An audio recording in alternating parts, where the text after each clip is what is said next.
Hey guys, it's Ewan with the Air Zoo. This is a MiG-15. It's one of my favourite aircraft. First flown in 1947, the MiG-15 featured the first swept wing, the first pressurised cockpit and the first ejection seat on a Soviet aircraft. Over 10,000 MiG-15s were built in 17 versions, and they were built in Poland, Czechoslovakia and China, as well as the USSR, making it one of the most produced jet aircraft in the world. Let's check it out.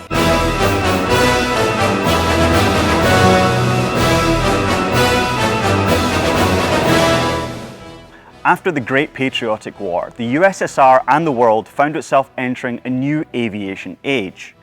Decades of progress in aerodynamics, engine design and manufacturing were crammed into the bloody years of World War II. The new superpowers of the post-war era, the USSR and USA, had already begun development of the new generation of aircraft, leaving behind the piston engine and embracing the jet. However, the Soviet Union faced a serious problem. They lacked a suitable jet engine for the advanced fighter they were designing. In 1946, Soviet engineers told Soviet leader Joseph Stalin of their intention to buy state-of-the-art jet engines from the British. Uncle Joe, who was a little confused about this naive-sounding plan, replied, "What fool will sell us his secrets?" Enter the British government. Still on relatively friendly terms with the Soviet Union, they approved the sale, and the purchase was a success. It was a Rolls-Royce that found home inside the MiG-15. This Rolls-Royce was then reverse engineered and developed into a Soviet RD-45, which was in turn developed into the VK-1 engine. By the end of 1947, the so-called first-generation fighters had taken to the skies. In October, the American F-86 Sabre, and in December, the Soviet MiG-15. By 1949, the first operational MiG-15s entered service. And when compared to the Yaks and the Bell King Cobra still in service with the Soviets, it was clear to everybody that they were encountering not just a new aircraft, but an entirely new era.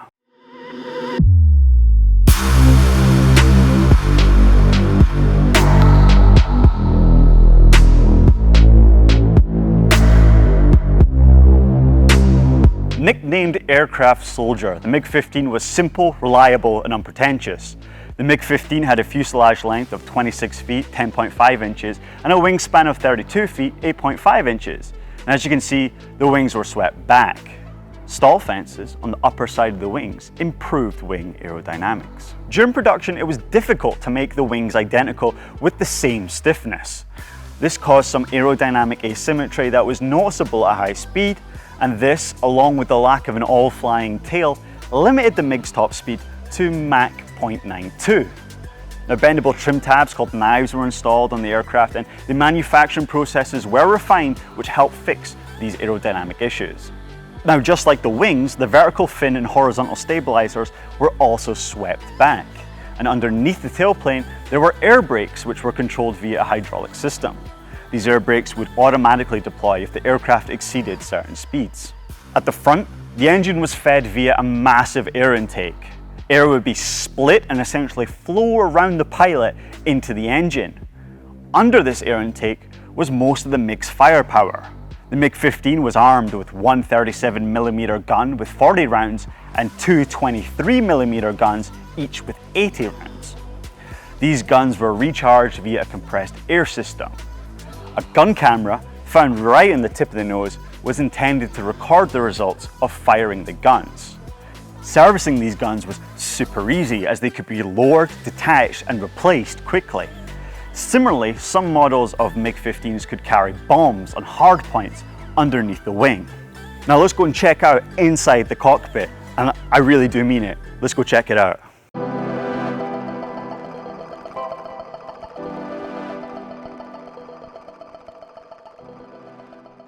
Now, one of the first things you might notice is a big white line running down the middle of the aircraft. Well, what's that all about? The line is a simple tool for pilots to use if they get themselves into a bit of trouble. For example, during a violent spin, it can be pretty hard to concentrate on just one thing. You're spinning, your aircraft is spinning, and all the dials are spinning too. So what do? Well, in the MiG-15, you take a deep breath, you line up your stick with the white line, and now that the stick is centered, a recovery is much easier. Now, this line can also be found in the cockpits of many MiGs since the MiG-15. Soviet simplicity. The landing gear indicator could also be found here, but they also had mechanical indicators on the landing gear struts. The MiG-15 lacked a good cockpit visibility when compared to the American Sabre. The pilot was protected by a 3-inch bulletproof windscreen that required heavy framing that reduced visibility. Now, you might notice this radioactive tag in the cockpit, and allow me to explain. All the dials were painted with a radioactive paint that allowed them to glow in the dark.